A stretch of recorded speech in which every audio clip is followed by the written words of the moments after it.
ইচ্ছে করে জানতে আমি জিন্দা না কিলা। আসসালামু আলাইকুম, কেমন আছেন বন্ধুরা? আবারও ফিরে আসলাম নতুন একটা ভিডিও নিয়ে আপনাদের মাঝে। তো এখন আমি যাব শারজা এয়ারপোর্টে। আমার ছোট ভাই এবং কি আমার দেবর আসতেছে বাংলাদেশ থেকে। তো আমরা প্রবাসে যারা থাকি তারাই একমাত্র এই কষ্টটা বুঝতে পারি যে মা বাপ ছেড়ে প্রবাসে আসাটা কত কষ্ট। তো আমি এখন যাব শারজা এয়ারপোর্টে আমার দেবরকে আনতে। আমার সাথেই থাকবেন, ফুল ভিডিওটা দেখবেন।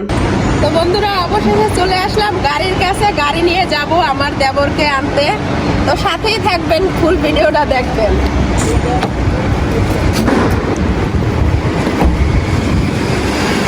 আমরা এখন চলে যাব এয়ারপোর্টে। আমার ছোট ভাই আসছে, তার ছোট ভাইকে আনবো। আর যেতে যেতে আপনাদের দেখাইতেছি, দেখেন কি পরিমাণে বৃষ্টি হচ্ছে।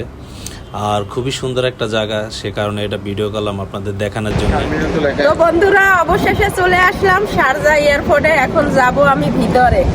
আর প্রচুর বৃষ্টি হইতেছে, আপনাদের দেখাই, প্রচুর বৃষ্টি। আমরা এয়ারপোর্টের ভিতরে চলে আসছি, তা অপেক্ষা করতেছি ছোট ভাইয়ের জন্য, এখনো আসে না, নামবে।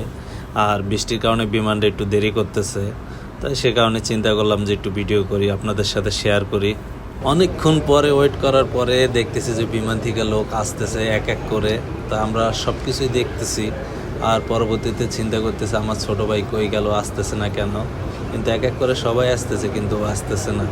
তা যাক, চিন্তা করলাম যে আর কিছুক্ষণ অপেক্ষা করি, তো হয়তো আসতে দেরি হইতেছে। তা পরবর্তীতে দেখতেছি যে আসতেছে, আর ওই যে আসতেছে ওটাই আমার ছোট ভাই।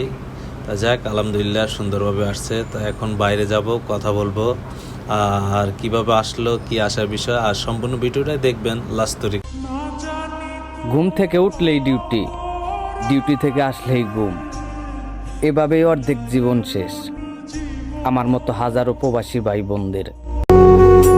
স্বপ্ন পূরণের দেশ প্রবাস। এই প্রবাসে তো টাকা পয়সা ঠিকই কামাই করা যায় রে ভাই, শুধু তো বন্ধুরা অবশেষে আমার দেবর চলে আসলেন। যাক, আমরা চলে আসছি, সিরাজ চলে আইছে। তা এখন আমরা মালগুলো ভরবো গাড়িতে আর চলে যাব বাসায়। হাবিবি কাম টু দুবাই। প্রবাসে পুরো জীবনটাই কাটায় দিলাম যাদের সুখের কারণে।